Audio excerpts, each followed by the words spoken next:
Hi everyone, welcome to the channel Chemistry by Simran Khosla, where we are going to study the methods of preparation of haloarenes in this specific video.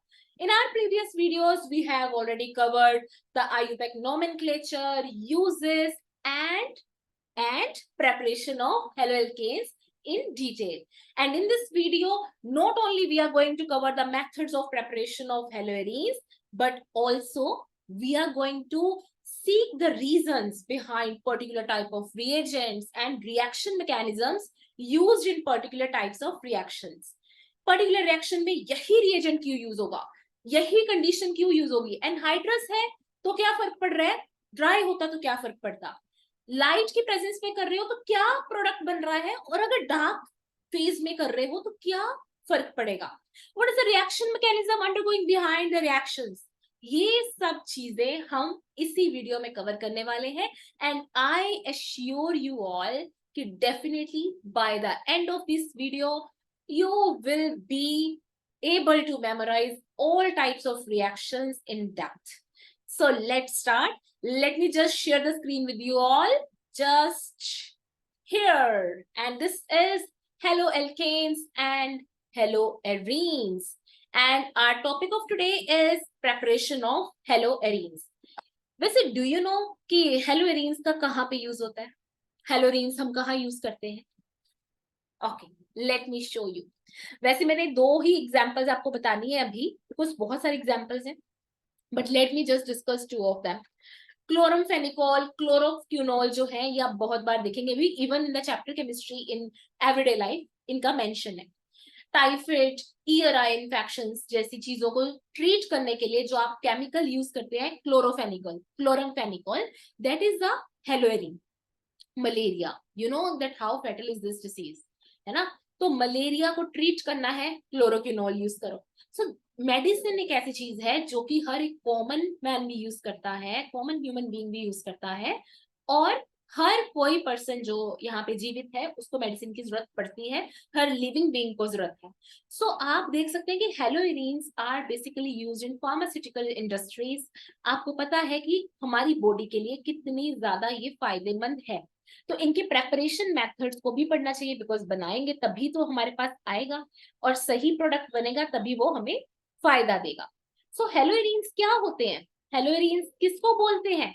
हेलोएरिन्स बोलते हैं basically ये aryl halides भी इनको बोलते हैं, और ये वो कंपाउंड है कि जैसे कोई भी आपके पास एरोमेटिक रिंग है, ये एरोमेटिक रिंग है, एरोमेटिक रिंग के साथ आपके पास एक हेलोजन एटम डायरेक्टली अटैच होना चाहिए.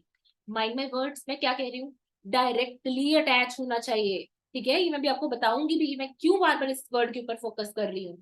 तो BrCl, ठीक है, यहाँ पे भी Cl, तो ये डायरेक्टली अटैच है, बीच में कोई एटम तो नहीं आ रहा. इस केस में आप इसको हेलोएरिन्स बोलोगे.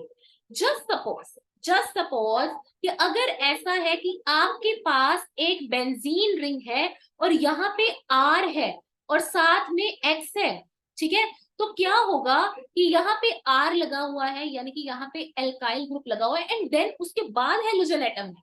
तो क्या ये सही होगा? क्या इसको हेलोएरिन बोलेंगे? नो, इसको हम हेलोएरिन नहीं बोलेंगे. इसको हेलोएरिन बोल सकते हैं, इसको बट इसको नहीं बोलेंगे क्योंकि यहाँ पे हेलोजन एटम डायरेक्टली अटैच नहीं है. ठीक है, तो जहां पे डायरेक्टली अटैच नहीं है उसको हम हेलोएरिन नहीं बोलेंगे. देन आगे हम देखेंगे इनके प्रेपरेशन मेथड. तो बेसिकली बेंजीन है या एरोमेटिक सिस्टम है, आपको पता है वहां पे इलेक्ट्रॉन डेंसिटी कितनी होगी, above the plane, below the plane आपके पास इलेक्ट्रॉन डेंसिटी होगी, है ना, ऐसे इलेक्ट्रॉन क्लाउड होता है बेसिकली. ठीक है, बेंजीन रिंग के ऊपर नीचे इलेक्ट्रॉन क्लाउड होता है. तो ये इलेक्ट्रॉन क्लाउड की वजह से न्यूक्लियोफाइल जो कि नेगेटिवली चार्ज है वो तो नहीं आएगा, इलेक्ट्रोफाइल ही आ सकता है जिसके पास ऑलरेडी इलेक्ट्रॉन डेंसिटी नहीं है. ठीक है ना, तो वही आएगा. तो इलेक्ट्रॉन डेंसिटी जिसके पास कम है यानी कि इलेक्ट्रोफाइल ही आएगा. Clear that? So electrophilic substitution reactions ही होंगी. But now your question will be कि मैम सब्स्टिट्यूशन क्यों बोल रहे हो? सब्स्टिट्यूशन इसलिए स्टूडेंट्स क्योंकि जब आप बेंजीन रिंग की बात करते हो, ठीक है, इसकी one of the contributing structure बना के दिखाती हूँ. जैसे देखो, हाइड्रोजन हाइड्रोजन, यहाँ पे सब जगह हाइड्रोजन है. यू नो वेरी वेल ना कि बेंजीन का फॉर्मूला C6H6 होता है. तो यहाँ पे हाइड्रोजन है, अब हाइड्रोजन को सब्स्टिट्यूट करना है, जैसे स्कूल में सब्स्टिट्यूशन होती है ना, तो सब्स्टिट्यूशन लेक्चर होता है, वैसे ही यहाँ पे हाइड्रोजन का क्या करना है, सब्स्टिट्यूशन करना है। तो सब्स्टिट्यूशन किससे करना है हमें, हेलोजन एटम से, तो वो हमारे पास हेलोएरीन बन जाएगी। ओके, तो यहाँ पे हम देखते हैं कि क्या लिखा हुआ है, electrophilic substitution of arenes with chlorine and bromine in the presence of Lewis acid catalyst, जो मैंने मार्क किए हैं, ये बहुत इंपॉर्टेंट है, ध्यान रखना। Lewis acid catalyst, chlorine bromine से सब्स्टिट्यूशन, लुईस एसिड कैटालिस्ट यानी कि AlCl3 FeCl3, इनकी प्रेजेंस में इलेक्ट्रोफिलिक सब्स्टिट्यूशन होगी। ठीक है, तो आइए अब देखते हैं कैसे। देखो, अगर तो आप लाइट की फॉर्म में ये रिएक्शन करवाते हो, लाइट की form in the sense light की प्रेजेंस में करवाते हो, तो आपके पास Rx बन जाएगा। And you know very well, you are all very smart, मैंने स्टार्टिंग में बताया है। क्या हम इसको हेलोएरीन बोलेंगे? नो। क्यों नहीं बोलेंगे? क्योंकि हेलोजन एटम डायरेक्टली अटैच नहीं है, so it is not a haloarene, ये हेलोएरीन नहीं है। ठीक है, तो ये कोई मेथड नहीं है हेलोएरीन प्रिपेयर करने का। देन ये देखो X2 iron in the dark. ठीक है, सो बेसिकली यहाँ पे आपके पास क्या बनेगा, जो हम चाहते हैं बनाना, दैट इज हेलोएरीन। हेलोएरीन कब बनेगा, जब हम डार्क फेज में क्या ले रहे हैं, Fe ले रहे हैं, या लुईस एसिड कैटालिस्ट ले रहे हैं AlCl3 या FeCl3। ठीक है, उस केस में हमारे पास क्या बनेगा, हेलोएरीन। Clear that? अब एग्जाम्पल के जरिए सेम चीज करते हैं। तो R का मतलब कोई भी अल्काइल ग्रुप, लेट सपोज कि मिथाइल है, तो Br2 in the presence of light. ठीक है, तो CH3OMG, क्या गलती कर दी मैंने, ये CH2Br आएगा, है ना। तो देखो कार्बन टेट्रावेलेंट होता है भाई, पेंटावेलेंट मत बना देना तुम लोग। सो देखो यहाँ पे लाइट की प्रेजेंस में तो आपके पास CH2 और Br बन रहा है, and we know very well this is not a haloarene, but this is the haloarene. In fact I would say ये आपके पास ऑर्थो प्रोडक्ट है, there will be the chances कि आपके पास पैरा प्रोडक्ट भी बने, एंड यू नो पैरा बनता भी है। ठीक है, पैरा प्रोडक्ट बनता भी है। ये जब बिल्कुल ऑपोजिट पोजीशंस में हो तो 180 डिग्री का एंगल कह लो, तो इसको पैरा आइसोमर बोला जाता है। एंड जब आपके पास 60 डिग्री का एंगल हो, इसको हम ऑर्थो आइसोमर बोलते हैं। तो दोनों के दोनों बनते हैं। नाउ योर डाउट में अराइज, क्या डाउट हो सकता है, आप ये बोलोगे कि मैम वो तो ठीक है, लेकिन ये HBr कहाँ से आ गया। स्टूडेंट्स, मैंने साफ साफ बताया था, क्या बताया था, कि यहाँ पे होती है हाइड्रोजन लगी, तो हाइड्रोजन को हटा के ही Br आएगा ना, या कोई भी हेलोजन आएगा, तो हाइड्रोजन को हटा के Br आया, उस हाइड्रोजन और अगले Br ने बॉन्ड बना लिया, क्योंकि आप दो Br लेके आ रहे थे, दो ब्रोमीन लेके आ रहे थे, तो एक ब्रोमीन के साथ एक हाइड्रोजन लग जाएगी, और यहाँ पे भी आपके पास क्या है, एक ब्रोमीन एटम लग जाएगा। सॉरी, यहाँ पे नहीं, यहाँ पे ऑर्थो पे या फिर पैरा पे। Clear that? लाइट की प्रेजेंस में आपके पास हेलोएरीन नहीं बनता है, लेकिन डार्क फेज में आपके पास बन जाता है। बहुत अच्छे से समझा, पर ये तो बुक में भी था, बुक में भी था ना ये। हाँ, पर फिर डिफरेंस क्या है, देखो ध्यान से, क्वेश्चन क्या है, क्वेश्चन जिसको आप नजरअंदाज कर देते हो, कि why don't we carry out the above reaction in light. Light में क्यों नहीं हम करते ये रिएक्शन, डार्क में क्यों करते हैं। तो स्टूडेंट्स, जैसे मैंने आप लोगों को बताया कि हेलोएरीन नहीं बनता है लाइट में, है ना, हेलोएरीन नहीं बनता, हमारे पास ये प्रोडक्ट बन जाता है, बेंजीन है, बेंजीन के ऊपर RX बन गया। और अगर आप डार्क में करवाते हो ये रिएक्शन, तब आपके पास क्या है, तब आपके पास बन जाता है हेलोएरीन। बट मैम वो तो ठीक है, लाइट की प्रेजेंस में ऐसा क्या है कि ये बनता नहीं है और डार्क में बन जाता है। स्टूडेंट्स, फ्री रेडिकल मैकेनिज्म पता है आपको, पता है फ्री रेडिकल क्या होते हैं, पता है ना। तो देखो Cl2 है, ठीक है, यहाँ पे होमोलिटिक क्लीवेज हुई, तो क्या बना, Cl रेडिकल, Cl रेडिकल बन गया। ये दोनों तो अलग अलग हो जाएंगे, हमें तो फ्री रेडिकल चाहिए नहीं, हमें तो इतना दिख रहा है कि ये बेंजीन रिंग के ऊपर इलेक्ट्रॉन डेंसिटी बहुत ज्यादा है, यहाँ पे अटैक करेगा तो इलेक्ट्रोफाइल अटैक करेगा। इलेक्ट्रोफाइल कैसे अटैक करेगा, Cl पॉजिटिव, जिसके पास इलेक्ट्रॉन डेंसिटी नहीं है वो अटैक करेगा, ठीक है। तो लाइट की प्रेजेंस में आपके पास फ्री रेडिकल मैकेनिज्म फॉलो होता है, और डार्क फेज में आपके पास इलेक्ट्रोफिलिक सब्स्टिट्यूशन होती है। लाइट की प्रेजेंस में आपके पास, आपने देखा होगा जो मैंने पढ़ाया था आपको प्रीवियस लेक्चर में, जो प्रेपरेशन ऑफ हेलो एल्केन्स करवाई थी, मैंने आपको बताया था कि स्टूडेंट्स यूवी लाइट की प्रेजेंस में होमोलिटिक क्लीवेज होती है, ठीक है ना। जब हम सब्स्टिट्यूशन कर रहे थे CH4 से हम CH3Cl बना रहे थे, CH3Cl से CH2Cl2 बना रहे थे, फिर CHCl3, फिर CCl4, तो ये सारा क्या था, फ्री रेडिकल से हो रहा था। बट CH4 और इस बेंजीन में डिफरेंस है ना, CH4 में आपके पास ऐसे तो नहीं इलेक्ट्रॉन डेंसिटी ज्यादा थी, वहां पे कोई दिक्कत नहीं थी, वहां पे फ्री रेडिकल मैकेनिज्म हो गया और आपको लाइट चाहिए थी। लेकिन यहाँ पे फ्री रेडिकल मैकेनिज्म नहीं है, यहाँ पे आपके पास इलेक्ट्रॉन डेंसिटी है, और इलेक्ट्रॉन डेंसिटी के ऊपर इलेक्ट्रोफाइल ही अटैक करेगा। Clear that? तो ये चीज है, इसलिए ये रिएक्शन जो है वो हम लाइट की प्रेजेंस में नहीं करते हैं। अब क्वेश्चन एक और आएगा, मैं क्वेश्चन आपको यहीं से ओरिजिनेट करके दूंगी, ये जो भी आपको पढ़ाया है, मैंने बोला था ना जो जो मैंने मार्क किया है उसको ध्यान में रखना। ये मैंने बता दिया आपको कि लाइट और डार्क का। अब मैं आपको बताऊंगी इसका कि ल्यूइस एसिड कैटलिस्ट का क्या सीन है, क्यों बोल रहे हैं हम ये सब, ठीक है। जस्ट वेट, हाँ दिख रही है स्क्रीन, ओके। देखो why Lewis acids are used for the above reaction, क्यों यूज कर रहे हैं। देखो मेन बात पता है क्या होती है, जो आपके पास वीकर इलेक्ट्रोफाइल्स को भी स्ट्रॉन्ग कर दे, ठीक है, रिएक्टिव कर दे। बेसिकली क्या है, आपके पास जो पुअर इलेक्ट्रोफाइल्स है, वीकर कह लो, या जो पुअर इलेक्ट्रोफाइल्स है जो एग्जैक्टली खुद रिएक्शन करेंगे तो बहुत वीक तरीके से करेंगे, उनको अच्छे खासे इलेक्ट्रोफाइल्स में कन्वर्ट करना हमारा मेन काम होता है, ठीक है। तो ल्यूइस एसिड हम इसलिए यूज करते हैं ताकि रिएक्शन फास्ट हो जाए। ल्यूइस एसिड कैटलिस्ट के तौर पे यूज होते हैं, जैसे FeCl3 है ना। FeCl3 भी क्या, आपको नॉर्मल बताती हूँ, Fe और Cl2 लिया ना आपने, तो यहाँ से हम कुछ करके FeCl3 बना देते हैं। FeCl3 प्लस Cl2 आपके पास एक बार बन गया, तो इसके बाद आपके पास आएगा FeCl4 नेगेटिव, ठीक है, plus FeCl4 negative plus Cl positive. कहाँ है इलेक्ट्रोफाइल, बताओ इलेक्ट्रोफाइल कहाँ है, ये रहा Cl पॉजिटिव।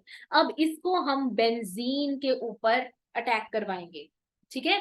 ये देखो बेंजीन जिसके पास बहुत सारी इलेक्ट्रॉन डेंसिटी है, अब यहाँ पे हमने Cl पॉजिटिव को अटैक करवाना है।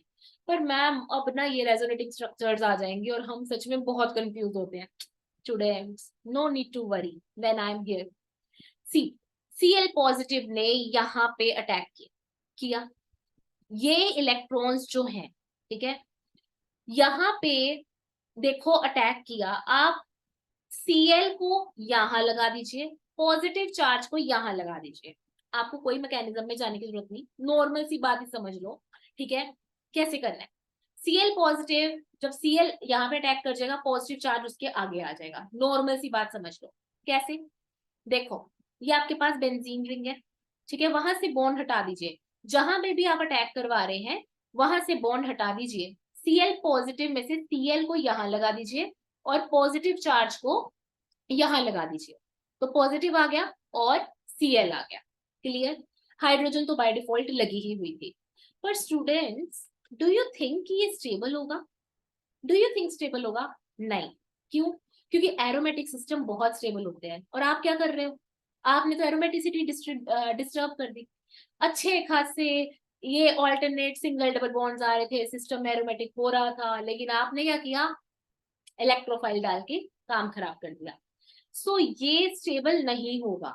तो अब क्या होगी, हाइड्रोजन इन मीनवाइल फटाफट टूटेगा और यहां से निकल जाएगा, ठीक है। हाइड्रोजन कहेगा कि यार मैं Cl नेगेटिव के साथ बॉन्ड बना लूंगा, HCl बन जाऊंगा, बट सिस्टम को स्टेबलाइज करो, सिस्टम को स्टेबलाइज करो, क्योंकि सिस्टम जो है अनस्टेबल है, ठीक है। तो यहाँ पे आपके पास बेंजीन के साथ सब्स्टिट्यूशन हो गई और आपके पास HCl बन जाए। क्लियर, इतना आसान था, ल्यूइस एसिड था, ठीक है जी। तो नॉर्मल आपके पास क्या बन गया, क्लोरोबेंजीन। क्लियर दैट, ब्रोमीन भी कर सकते हो, ये देखो क्लोरो ब्रोमो बेंजीन भी बना सकते हो। देखो ये रहा आपके पास ब्रोमीन, क्लोरीन, इनके साथ बन जाएगा, कोई दिक्कत नहीं है। मैम क्लोरीन और ब्रोमीन बस? तो मैम अगर हमें आयोडो बेंजीन बनाना होगा तो कैसे करेंगे? आयोडीन क्यों नहीं लिया हमने, मतलब क्या प्रॉब्लम हो सकती थी इसमें? हाँ, कोई आइडिया? कोई आइडिया? चलो लिखवाती हूँ, लिखो पहले फिर मैं एक्सप्लेन करती हूँ। देखो, reactions with iodine are somewhat different, ठीक है ना, ये थोड़ी सी डिफरेंट होती है। Reactions with iodine are reversible in nature, actually ये रिवर्सिबल होती है, ठीक है। अब आप क्या कर रहे हैं, अगर आप ऊपर वाले मेथड से ही रिएक्शन करवाते हो तो प्रॉब्लम पता है क्या है? देखो, अगर आप यहाँ पे एक बेंजीन रिंग लेते हो, ठीक है, और यहाँ पे आप वही I2 लेते हो, तो आप यहाँ पे Fe ले लेते हो जस्ट सपोज, तो बन जाता है हमारे पास आयोडो बेंजीन और साथ में HI। और आपको पता है HI एक अच्छा खासा रिड्यूसिंग एजेंट है, इसकी आदत है इसको वापस बेंजीन में कन्वर्ट कर देने की। ओ माय गॉड, HI जो साथ में बनेगा ये एक रिड्यूसिंग एजेंट है और इसकी नेचर है कि ये वाकई इसको आयोडो बेंजीन को बेंजीन में कन्वर्ट कर देगा। And it is so sad, हम इतनी मेहनत कर रहे हैं और रिएक्शन रिवर्सिबल होती जा रही है, हम सोचते हैं वाह we are going to get iodobenzene, पर हमारे पास क्या हो जाता है? Benzene. So to avoid this type of problem कुछ तो करना पड़ेगा चेंज, और वो चेंज हम क्या करेंगे? Let's see. हम यहाँ पे आयरन नहीं यूज करेंगे, हम यहाँ पे यूज कर लेते हैं oxidizing agent. Oxidizing agent use कर लो, इतना स्ट्रॉन्ग ऑक्सीडाइजिंग एजेंट यूज करो कि ये रिएक्शन रिवर्स ना हो सके। तो अब हमारे पास जो है HI नहीं बनेगा, अब हमारे पास NO2 बन जाएगा, ठीक है ना, यहाँ पे HNO3 लिखो, NO2 बन जाएगा और वाटर बन जाएगा। तो ये नाइट्रिक एसिड इतना स्ट्रॉन्ग ऑक्सीडाइजिंग एजेंट है कि NO2 और H2O बना दिया, और अब ये रिएक्शन सिंगल डायरेक्शन में जा रही है, अब हमारे पास रिवर्सिबल नहीं है। तो हो गया ना सही, हमने कर दी प्रॉब्लम सॉल्व, ठीक है। मैम बस भी करो, एक ही रिएक्शन को इतना डिटेल में करवाओगे? ओ स्टूडेंट्स, मैं अभी आपसे एक डाउट पूछ लूं ना, आप लोग बता नहीं पाओगे, आई एम श्योर, क्योंकि मैंने जितना अभी तक पढ़ाया उसके बेसिस पे तो नहीं बता पाओगे। हाँ, अगर आपको पहले पता है तो आप बता सकते हो। AlCl3 FeCl3, ये बता दिया मैंने, पर यहाँ पे एक वर्ड है एनहाइड्रस। एनहाइड्रस, एनहाइड्रस का मतलब क्या होता है? यू नो, पता है आपको एनहाइड्रस क्या होता है? मैम एनहाइड्रस होता है जो जिसमें वाटर ना हो। अच्छा, ठीक है, सही कह रहे हो। फिर एनहाइड्रस और ड्राई में क्या फर्क है? क्या फर्क है? ड्राई एनहाइड्रस सेम ही होता है? नहीं, सेम नहीं होता। वाटर ऑफ क्रिस्टलाइजेशन सुना है, 10th में सुना होगा ना, तो एनहाइड्रस के केस में वाटर ऑफ क्रिस्टलाइजेशन भी नहीं होता। ड्राई के केस में वाटर ऑफ क्रिस्टलाइजेशन फिर भी हो सकता है, पाउडर होगा लेकिन वाटर ऑफ क्रिस्टलाइजेशन होगा, लेकिन एनहाइड्रस में वो भी रिमूव किया होता है, तो कंप्लीटली वाटर फ्री जो होता है उसको एनहाइड्रस बोलते हैं। Clear that? और हमें एनहाइड्रस ही कैटलिस्ट चाहिए यहाँ पे, जो आप यहाँ पे ल्यूइस एसिड कैटलिस्ट ले रहे हो वो एनहाइड्रस होगा, एनहाइड्रस AlCl3 लेंगे। क्लियर? तो इसलिए हम एनहाइड्रस लेंगे। क्लोरीन क्लोराइड की बात कर ली, ब्रोमाइड की बात कर ली, आयोडाइड की बात कर ली, नहीं आयोडाइड की तो नहीं बात की, आयोडाइड की कर ली है, हाँ हाँ हाँ हाँ, ठीक है। सो आयोडो बेंजीन हमने बना लिया हुआ है HNO3 और I2 के साथ। अब हम आगे देखते हैं, have you notice that we have not mentioned about fluoro compounds yet? Yes, fluoro compounds के बारे में तो हमने किया ही नहीं डिस्कस, पर क्यों नहीं किया? ऐसी नाइंसाफी क्यों स्टूडेंट्स? नाइंसाफी है फ्लोरो कंपाउंड्स की, क्योंकि फ्लोरीन बहुत हाई रिएक्टिव है, बहुत ही हाईली रिएक्टिव है, और इसको कंट्रोल करना हमारे लिए बहुत मुश्किल हो जाता है। तो let's not prepare this by this method, ठीक है, इसको यहाँ से नहीं डील करते। हाँ, कोई और मेथड लेके लेंगे, पर इससे नहीं करते। फ्लोरो कंपाउंड्स बहुत बहुत इम्पॉसिबल से हैं इससे बनाने, तो इससे नहीं बनाएंगे, किसी और मेथड से देख लेंगे। आगे चलते हैं, देखते हैं। ओ माय गॉड, एक और मेथड आ गया। अभी हमने बेंजीन रिंग से बनाया है, दो दो ही मेथड्स कवर कर रहे हैं हम, फ्रॉम बेंजीन और फ्रॉम डाइजोनियम सॉल्ट। बेंजीन से हमने सारी कहानियां देख ली, अब हम देखेंगे डाइजोनियम सॉल्ट से।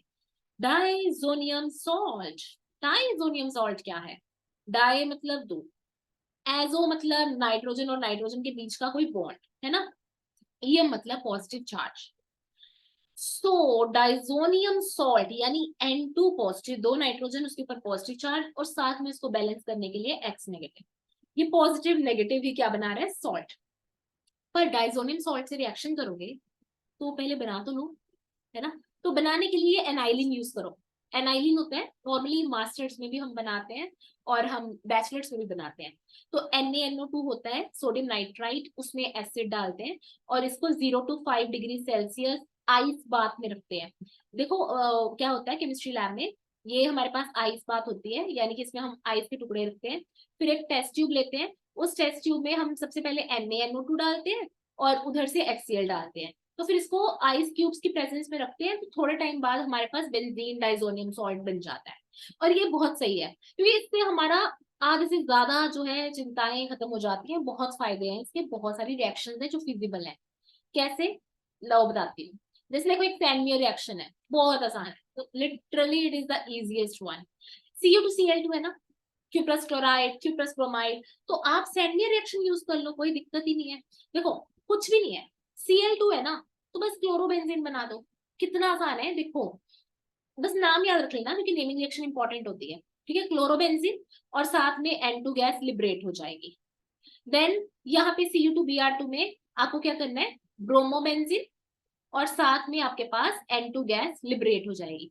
जब भी आपको सब्जेक्टिव पेपर अटेम्प्ट करना है, मेक श्योर आप इन सबका नेम साथ साथ लिखते जाओ कि benzene diazonium salt, chlorobenzene, bromobenzene, यहाँ पे इसका स्टेट मेंशन कर दिया, Cu2Cl2 लिख दिया, Cu2Br2 लिख दिया, और स्टार्टिंग में एक लाइन लिख दी कि chlorobenzene and bromobenzene are prepared by reacting cuprous chlorides and cuprous bromides with benzene diazonium salt. Benzene diazonium salt can be prepared by this and this method. मतलब उसको इलेबोरेट करो क्योंकि एग्जामिनर को थोड़ी ना पता है कि आपको क्या क्या पता है, तो आपको प्रॉपर लिखना है। डोंट एक्सपेक्ट कि जो आप ऑब्जेक्टिव क्वेश्चन सॉल्व करते वक्त लगाते हो वही आप सब्जेक्टिव में लगा लोगे, ठीक है ना, तो इस चीज का ध्यान रखना।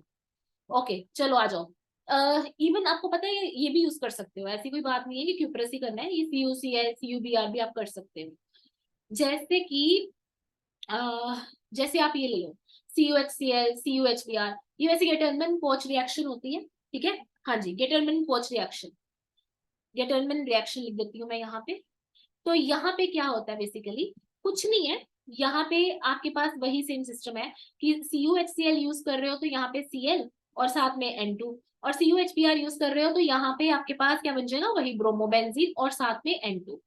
अगेन आपका सेमी डाउट होगा कि मैम फ्लोरोबेंजीन्स नहीं बनाए, आइडोबेंजीन्स नहीं बनाए, तो दोनों बना लेते हैं, उनके लिए ये अप्रोच नहीं है, थोड़ी सी डिफरेंट है। जैसे बाल्स-कीमन रिएक्शन है तो यहाँ से सिर्फ और सिर्फ फ्लोरोबेंजीन बनते हैं। इनफैक्ट इस चैप्टर में सिर्फ और सिर्फ एक ही रिएक्शन है, बाल्स-कीमन रिएक्शन, जहां से आपके पास फ्लोरोबेंजीन बन जाते हैं, ठीक है। जैसे कि आपके पास है, ये है बेंजीन डाइजोनियम सॉल्ट और इसमें आप HBF4 करवा रहे हो, तो कुछ नहीं है, यहाँ पे H पॉजिटिव BF4 नेगेटिव है, तो BF4 नेगेटिव जो है वो X नेगेटिव को रिप्लेस कर जाएगा, तो ये BF4 नेगेटिव आ गया। हीट करोगे तो फ्लोरोबेंजीन बन गया, ठीक है, और ये BF3 ल्यूइस एसिड और N2 लिबरेट हो जाएगी। यहाँ से एक फ्लोरीन जुड़ जाएगी बेंजीन के साथ, पीछे क्या रह गया BF3, साथ में क्या रह गया N2, तो ये दोनों आपने क्या करवा देनी है साइड में, ठीक है, एलिमिनेट, और आपके पास क्या बन गया फाइनली, फ्लोरोबेंजीन। तो फ्लोरोबेंजीन बहुत अच्छे तरीके से यहाँ से बनाया जा सकता है। क्लियर? अब आयोडोबेंजीन की नहीं बात की क्योंकि हमने डाइजोनियम से सारा कुछ बनता है, देखो बहुत फायदे हैं डाइजोनियम के। अब आप कहोगे कि मैम यहाँ पे आप क्यूप्रस की सॉल्ट क्यों नहीं यूज कर रहे? अच्छा जरूरत ही नहीं है, आयोडीन का केस बड़ा लग गया है, बहुत आसानी से नॉर्मल सा भी अगर आप पोटेशियम आयोडाइड डालोगे ना और इसको शेक कर दोगे मिक्सचर को, आराम से आयोडोबेंजीन बन जानी है, कुछ एक्स्ट्रा करने की जरूरत नहीं है। और पोटेशियम आयोडाइड आपको पता है कितना सिंपली अवेलेबल होता है, ठीक है ना, तो इतने क्यों झमेलों में पड़ना है जब पता है कि KI से आराम से हो रहा है। नॉर्मल लैब में जाओ आप, देखना कभी तो मतलब बहुत आसान रिएक्शन ही होती है ये, कि पोटेशियम आयोडाइड में इसको शेक करो और आपके पास बन गया आयोडोबेंजीन, ठीक है। तो बस इतनी सी थी आपके पास प्रेपरेशन। कुछ नहीं समझ आया है वीडियो को दोबारा देख लो, पर इतनी गारंटी देती हूँ कि स्टूडेंट्स इस वीडियो के बाद कोई डाउट नहीं रहेगा आपको रिएक्शंस में, I can completely assure you. बहुत सिंपल रिएक्शन है, बहुत ही ज्यादा सिंपल। फिर भी अगर आपको लगता है कि कोई डाउट है, मान लो कुछ स्किप कर दिया मैंने या कहीं क्लियर नहीं हुआ, comment box is for you all. लिखो, कमेंट्स में लिखो, I will be replying over there. ठीक है.